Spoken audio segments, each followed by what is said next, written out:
Welcome to my YouTube channel and welcome to Reacts. Today we're gonna be going through this transfer deadline day. As you guys know, a lot is happening. There's a lot of move-ins, but before that, also want to get a quick post-match conversation going on regarding the Burnley game, as most of you wouldn't have heard from me yet. Looking back quickly at the Burnley game and my thoughts on it. Again, Cunha. Hopefully that injury is not too concerning. Mason Mount, I knew it was only a matter of time until he got injured again, but hopefully that's not too concerning. On the game itself, it's difficult to kind of judge because I feel like we overexerted ourselves in terms of a performance and how much energy we had to put into the game just to get a win over Burnley. When I don't think that I don't think we should be having to work that hard to beat a Burnley side, and that's the only concern that I have over the game. That if we work that hard just to get a 3-2 win over Burnley in the last minute, I don't know what hope it gives us moving on in the season with the rest of the games that we got coming on. I just think it's good that we've got this international break, give us a chance to reset. Amarin is really the main thing that concerns me after the game, especially after the Grimsby game. I think there's a lot of concern listening to what Amarin's been saying and how he's been talking, and I just don't know if the guy's 100% committed into seeing Man United into its next chapter and through this stage that we're at. Whether you want him to stay, whether you want him to go, that's irrelevant. As a fan base, we're going to have those opinions. But when you hear the manager saying some of the things that you've been hearing from him, I think that concerns me a lot. And it concerns me the fact that Ineos are not making a decision on it. I think they're going to have to make a decision in this international break. I think sooner rather than later is better, whether they come out 100% and say they're backing him and they're with him and this is what they're doing, or they, say something else. Whatever it is, they just got to make that decision. Because if you are going to bring in a new manager, you want him to get in as early as possible through the doors. But regarding the team as a whole, the transfer window has been it's hard. We've brought 3 attacking players in, and we've got Lemens, the goalkeeper, through the door, and it seems like that signing's going through. And we got the here we go for that yesterday. And that seems like that's going to go through. We definitely needed a midfielder, and for me, the midfield was one of the most priority positions that we had in the team over a lot of positions, over any of the forward positions, especially the striker position. I was happy to go into the season with Cunha and Zertsky leading the line, having 10s in there that can fill in, like Ahmad with Mbumo, whether it's Bruno, whether it's Mount. We have a lot of 10s that can fill in, and also fill in with the strike force like a Cunha and Zertsky forward line this season, as we, just to get us through, but making sure that we buy that solid midfielder, that midfielder that can kind of allow us to take more control of the games and have a better chance of finishing higher up in the league. Not having that midfielder is concerning to me. And being the club that we are, I just feel like Man United doesn't move like a big club. We haven't moved like a big club for a long time. We've got small club mentality, and a lot of things have to change, because when we do things, the fan base is excited. Oh, look, they've sold this player, they've bought in that player, they've done that, and I'm like, we're in the top 3 clubs in the world. We're meant to be moving like that. A lot of the people within our club are paid nicely and are paid big wages to deliver a high standard. It's not like we're paying some funny small wages and then we're asking them to exert themselves and do a lot. No, people are handsomely paid at the club to run at the highest level and the highest standard. So when they do that, it's what they're being paid for. I just feel like things that we're doing now, we shouldn't be getting excited about. We shouldn't be applauding and say, oh yeah, at least we've done this. But what else were we meant to do? We're Manchester United at the end of the day. I get it. On the pitch might be a different story, but off the pitch, there's no excuse. There's no excuse for not being at a high standard off the pitch. As for the pitch, then obviously all roads lead to the dugout and to the manager and to the tools that you've given him. But as far as I'm concerned, looking at this squad since Ineos has come in and the amount of players that we've bought, Amarin has a squad good enough to finish in the top 4 and good enough to be in a top 4 race. So if he doesn't do that, then it's all on him and all roads lead to the dugout. And it's only a matter of time until he actually loses his position. As far as I'm concerned, he's concussed and there's no way back. You got to throw the towel in. I think we're going to keep on seeing this repetitiveness of win, lose, draw, win, lose, draw, win, lose, draw, and we're just not going to get anywhere. And I just feel like we're not going to be consistent enough to put on a run of games and to solidify ourselves in a certain position within the league. You need to win at least 4 games back to back to be like, cool, we're here now. No lower than 10th. Then you got to win at least another 4 or 5 games to be like, cool, we're in this title race. Or not a title race, we're in a top 4 race and we're going to solidify ourselves. And then again in the season, you're going to have another period where you go another 3 or 4 games where you're winning them straight up and then you're solidifying yourself. If you don't pick up those points and you're just in this cycle of win, lose, draw, win, lose, draw, you don't get to climb up the point. You see teams around you faltering and dropping off points, and then you think, how comes we haven't climbed nowhere? You think we've won today, Chelsea have lost, for an example, Liverpool have drawn, City have lost, Arsenal have drawn, but we're still underneath, like we haven't climbed nowhere, and that's because you lost the game before that and you drew the game before that. So you've only actually picked up 3 points from the last 9, or you've only picked up 4 points for the last 9, where they won 1 and then they drew, or they won 1 and then they lost. So they still picked up 6 out of 9 or 7 out of 9. Do you know what I'm trying to say? So I just feel like you always find yourself trying to catch up and nothing actually happens, like you're on a treadmill and you're not moving anywhere.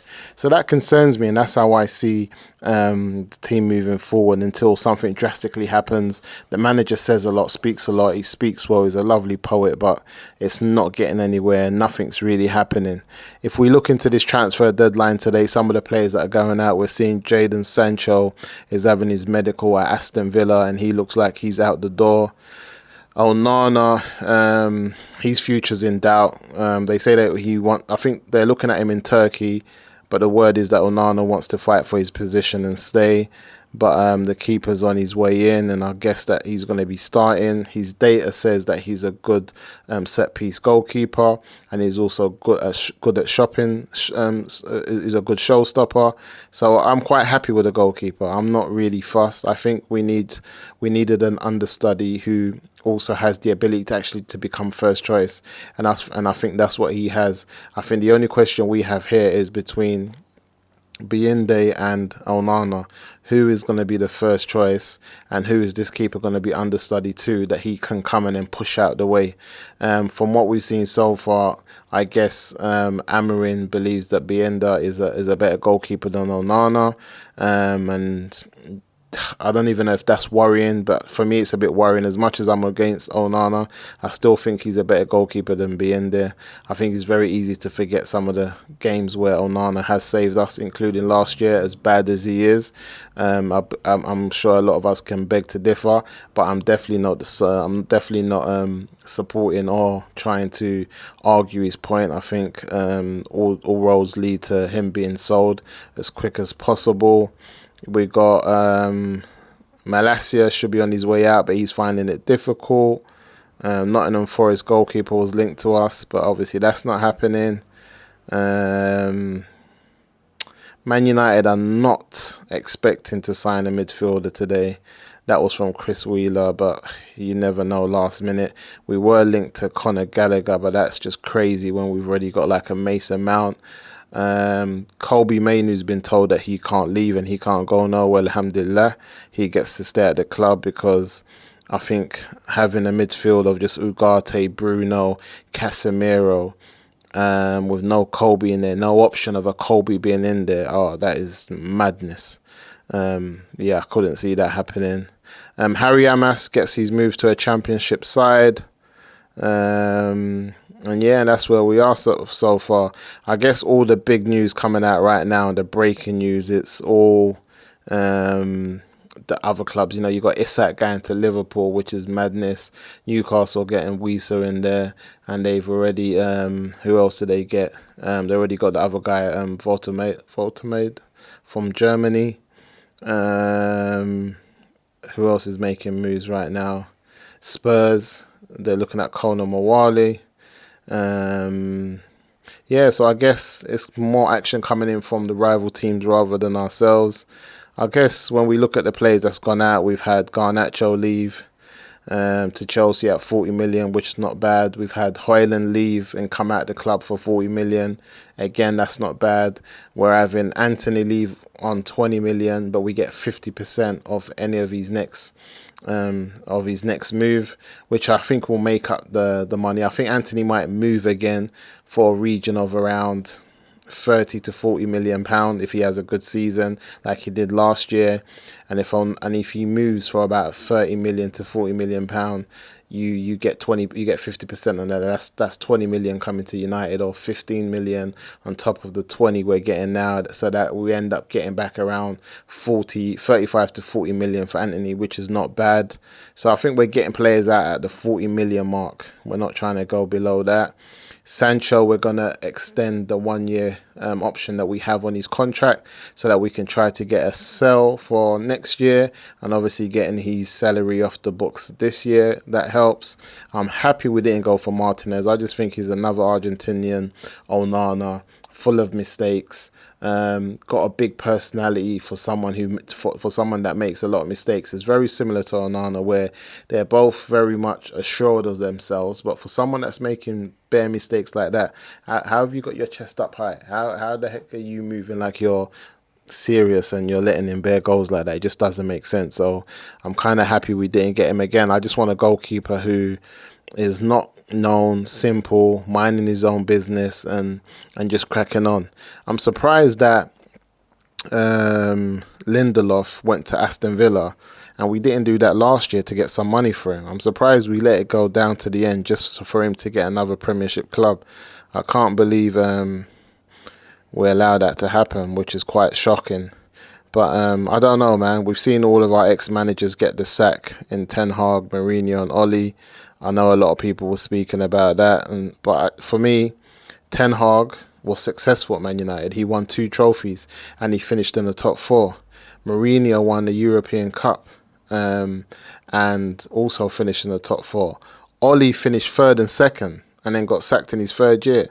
Imagine 3rd and 2nd. What would we do to have 2 seasons where we finish 3rd and 2nd and end up in a European final? That's what Oli did. But it's easy to forget that, isn't it? And look at them and say, oh, the flops, and now they're getting sacked. Like, allow it. The only flop is this geezer here. He hasn't picked up no trophies, finished 15th, and the team's just looking upside down. Because in a season at Man United where you do bad, you still pick up a trophy. But there's no sight of that. It's not even finished the 6 weeks holiday. Kids are not back at school, and we're out of a trophy, and we're only in the FA Cup. Tells you everything that you need to know about Man United. So for me, it's madness. But let's see, guys. You know, we've got this international break. Would have loved to have a here we go, or at least put in a bid for Baleba. You know, I would have loved to see us to test the resolve of Brighton and put in a massive bid, £120 million for Baleba, and to see if they move and if we can get that off the line. But it doesn't look like that's going to happen. So yeah, guys, I'm just going to be here looking out for what the news is coming out of the club in our international break.